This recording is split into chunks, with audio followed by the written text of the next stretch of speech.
Bonjour. Le but de cette vidéo est de voir comment résoudre certaines équations. Alors une équation déjà, c'est une égalité qui contient une inconnue. Cette inconnue est souvent notée x. Et résoudre une équation, c'est trouver toutes les valeurs de x telles que l'égalité soit vraie. Alors pour cela, nous allons voir une méthode de résolution possible. Et ensuite, nous verrons sur 3 exemples comment appliquer cette méthode. Que dit la méthode de résolution proposée ? Première chose à faire, effectuer les opérations nécessaires pour qu'il n'y ait plus de termes qui contiennent la lettre x à droite du symbole égal. Deuxième étape, effectuer les opérations nécessaires pour isoler le terme en x à gauche du signe égal et donc se débarrasser des nombres qui sont seuls à gauche du égal. Et dernière étape, faire les opérations nécessaires pour aboutir à une égalité de la forme x égale un nombre. Alors voyons sur 3 exemples comment appliquer cette méthode. Première équation proposée, 3x égale 24. Si j'applique les 3 points de la méthode que j'ai citée juste avant, y a-t-il des x à droite du égal ? Ici, il n'y en a pas. Je n'ai que 24 à droite du égal. Donc la première étape, elle est déjà toute faite. Deuxième étape, isoler le terme qui contient la lettre x à gauche du égal et donc se débarrasser des nombres seuls sans x. C'est déjà fait aussi. Donc du coup, je passe directement à la dernière étape de résolution. Et cette dernière étape de résolution consiste à avoir une égalité de la forme x égale un nombre. Alors moi, à gauche du égal, j'ai pas x tout seul, j'ai 3x. Sachant qu'il est sous-entendu la multiplication entre le 3 et la lettre x, pour se débarrasser du 3 qui est à gauche, je vais donc diviser par 3. Si on fait une opération d'un côté, il faut faire la même de l'autre, donc je divise également par 3 à droite du égal. À gauche, les 3 s'en vont, ils se simplifient, c'est pour ça que j'ai fait cette opération-là. Il ne reste plus que x tout seul. Et à droite, on calcule 24 divisé par 3, c'est égal à 8.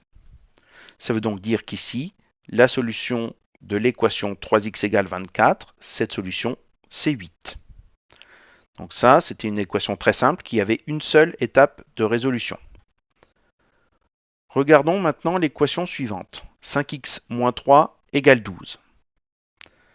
Première étape, y a-t-il des x à droite du symbole égal ? Ici, il n'y en a pas. J'ai 12 tout seul. Donc la première étape est déjà toute faite. Deuxième étape, isoler le terme en x à gauche. Ça veut dire que à gauche, j'aimerais garder 5x à gauche du égal et donc me débarrasser du moins 3. Donc quelle opération vais-je faire pour pouvoir me débarrasser du moins 3 qui est à gauche ? Je vais faire tout simplement de chaque côté comme opération plus 3. Donc plus 3 à gauche. Il faut bien sûr faire la même opération de l'autre côté, donc plus 3 à droite. On simplifie ce que l'on obtient. À gauche, les 3 se simplifient. Moins 3 plus 3, c'est égal à 0. C'est ce que je voulais. C'est pour ça que j'ai fait plus 3 de chaque côté. Il reste donc 5x. Et à droite du égal, donc ça, on a 12 plus 3 qui est égal à 15. Moi, j'aimerais à la fin, je rappelle, avoir x égale un nombre seul. Il faut donc que je me débarrasse du 5 qui est à gauche du égal, sachant qu'il est sous-entendu la multiplication entre 5 et x. Pour neutraliser cette multiplication, je vais donc faire une division. Si je divise par 5 d'un côté, il faut diviser par 5 de l'autre. À gauche, les 5 se simplifient, c'est pour ça que j'ai fait cette opération-là. Il ne reste plus que x tout seul. Et à droite, 15 sur 5, c'est égal à 3. Conclusion, l'équation de départ, 5x moins 3 égale 12, a une solution, et cette solution, c'est le nombre 3. Donc on voit ici qu'on a un exemple d'équation pour laquelle il est nécessaire d'appliquer 2 étapes dans ma méthode de résolution. Voyons un dernier exemple. Dans ce dernier exemple, on va voir que les trois étapes sont nécessaires pour résoudre cette équation. Première question, y a-t-il des x à droite? Cette fois-ci, oui. J'ai un terme qui contient la lettre x à droite du égal, et ce terme c'est 4x. Je dois donc effectuer une opération qui me permet de me débarrasser du terme 4x à droite du égal. Et cette opération, ça va être tout simplement de faire moins 4x de chaque côté.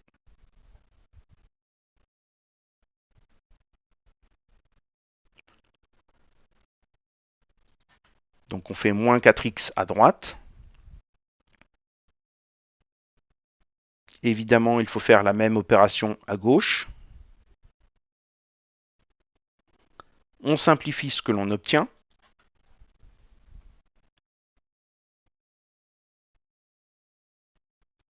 Alors à droite, les x s'en vont, c'est pour ça que j'ai fait cette opération-là, il ne me reste plus que 1. Et à gauche, ça se simplifie un petit peu, je peux regrouper ces deux termes-là, donc 7x moins 4x, qui est égal à 3x, et j'ai toujours le moins 3. Étape suivante, isoler le terme qui contient la lettre x, donc je veux isoler le 3x à gauche du égal, donc se débarrasser du moins 3. On va donc faire comme opération plus 3.